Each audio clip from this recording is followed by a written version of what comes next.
interesting story coming out of Portland. Okay, the Blazers have had some issues with their travel. All right, so they play the Sacramento Kings tonight, and they got stuck on the runway yesterday. All right, they go to the airport around 2:45, sat on the plane, Rob, until 10 p.m., then went home. It was like because of weather, traffic, they couldn't, they couldn't get out of there, and then they went home. The commute for some players was as much as 2 hours because of weather and traffic. And then they went back to the airport this morning around 9 a.m., and then they didn't leave until 1:43. So 2 straight days of sitting on the tarmac for a long time. And then they finally got in town maybe 4 or 5 hours before game time in Sacramento. And I don't know if this is why, but they're sitting Damien Lillard and Jeremy Grant for rest. What I would say is I don't know what type of effect that might have on the body, but if it's that dangerous, nobody should be playing. Thank you. If Dame, and I get Dame is older, but Chris, Jeremy Grant is not that old. So why are they not playing, but you're throwing all these other guys out there? 100%. Spot on. You just can't, they can't explain it. Right. You can't explain, and I get it. You want cancel a game. If you're telling me that Damien Lillard players in and those guys way. can't play, Chris, and need to rest because they want to play 2 separate days. They did sleep in their beds the night before, and I get it. Chris, when I started covering the league back in 1987, we used to fly commercial with the team, okay? And they flew, and then you fly a lot of mornings of the game? 6 a.m. You had to, day of game, Chris, and you had to be on the first flight out of a city. The first flight. Because of bad weather, I was on planes, tarmacs, the whole thing, stuck in Milwaukee, sitting there for hours. So what? And they played. Let me ask you, because when I started covering the league, Rob, in '95, and by that time, every team had its own private plane, and we flew. The teams, as you know, flew out the night before the game. They left after the game and to get to another city like the night before a game. And we never flew with the team, the players. What was the closest call as far as like when the team and you guys got into a city and, close to game time? I don't remember it ever being past 1 or 2 o'clock in the afternoon. Okay. I don't remember anything later than that, Chris. There were a couple. But most of the time, the reason the league wanted you on the 6 a.m. flight was because of possible travel delays. Right. So that, and especially if you're on the 9 and the 6 doesn't go out, then that's backed up and you can't get on, because you still got to take care of those people on the 6. Right. So that's why we were always on the first flight back then. I used to sit next to players, Chris, on our road trip. There was no first class for 12 people. You were on smaller planes, and there might be 4 first class seats that went to the 4 longest tenured NBA players. So if you had a journeyman who played 10 or 11 years in the league, he sat in first class, and the star who was drafted in the first round that year sat and coach. Wow. Next to a reporter. I'm not kidding. That's interesting. No, I believe it. I've heard that was what the 80s was, and I was a part of that.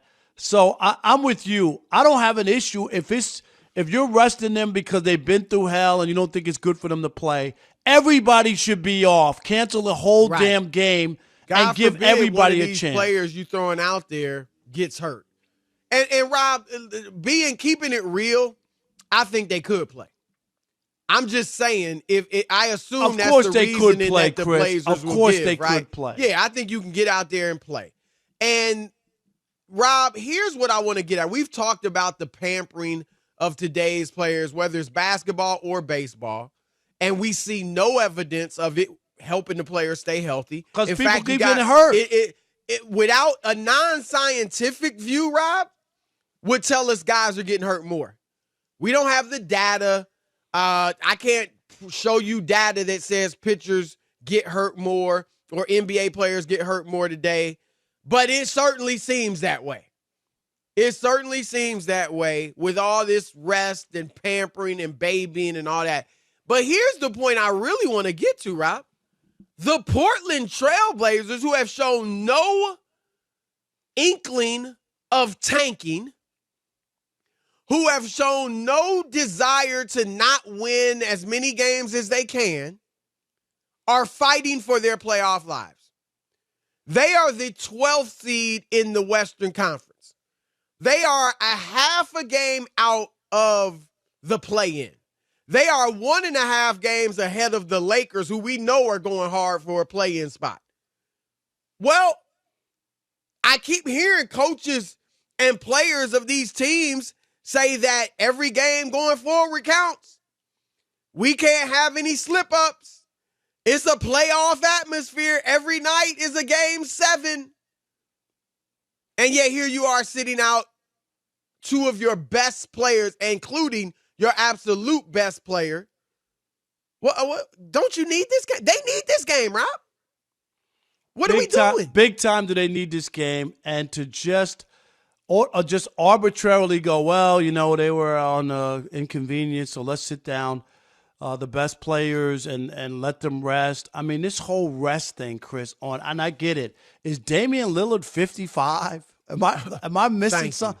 Is he 55? Jeremy Grant's 28. He's 28. These guys are in the best shape of their lives, Chris. They're pro athletes. Stop it. Lillard's 32. Stop it. You know what you could do, Chris, when you were 32, 40 years ago? Rob, you know what it boils down to? And it boils down to a sense of entitlement. And again, I'm not one, I think you may be, I'm not putting it all on the players. I think now, do I think Damian Lillard could be like, look, man, I'm playing. All right, we need this game. I'm playing. Yeah, sure.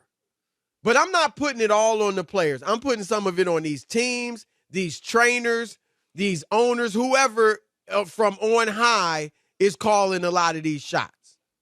But, Rob, I think what it boils down to is a sense of entitlement on all of their parts, not just the players, all of them, and a disrespect or disregard for the fans and taking the fans for granted. They're taking the fans for granted. We just saw it Sunday night with that woeful All-Star game. And I'm telling you, don't take the fans for granted.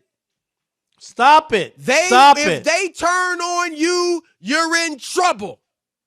Don't kid yourself. Everybody thinks, Chris, that oh, no, they're not going anywhere. This is NBA basketball. It's been around for 75 years. It'll be around, but it might not be the same level if you keep doing what you're doing. You can't keep doing this to people.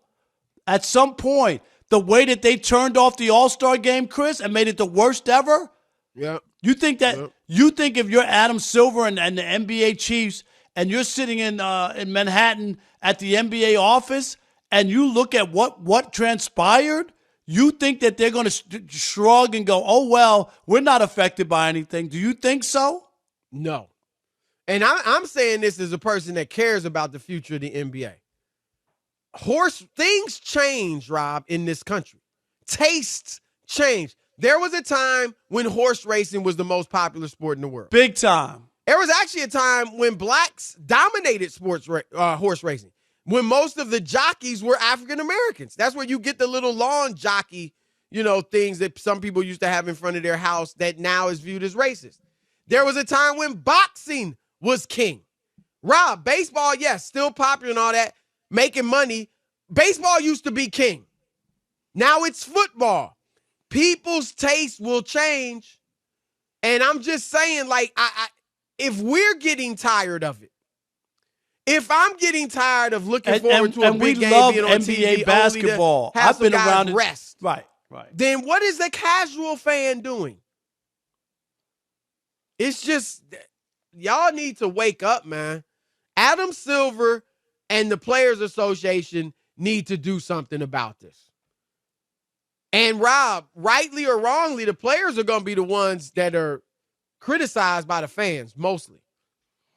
Yeah. Most times even during the lockout, Rob, when the billionaire owners are being selfish, who do fans point out? Oh, they need more money. They making $50 million a year. Right. And that's because people can relate more to a player than they can to an owner, just from the standpoint, Chris, that everybody shot a ball at a hoop and they go, right. I played basketball in high school. I played basketball with my friends. I was pretty good. They guys are making $50 million to shoot a ball. You know what I mean? I wish I could do that. Right. So that they have a feel or a connection there where you don't know what it's like to be an owner and be worth $4 billion or whatever it is. You know, like it's just harder to imagine what that is like compared to being an athlete. But this is bad.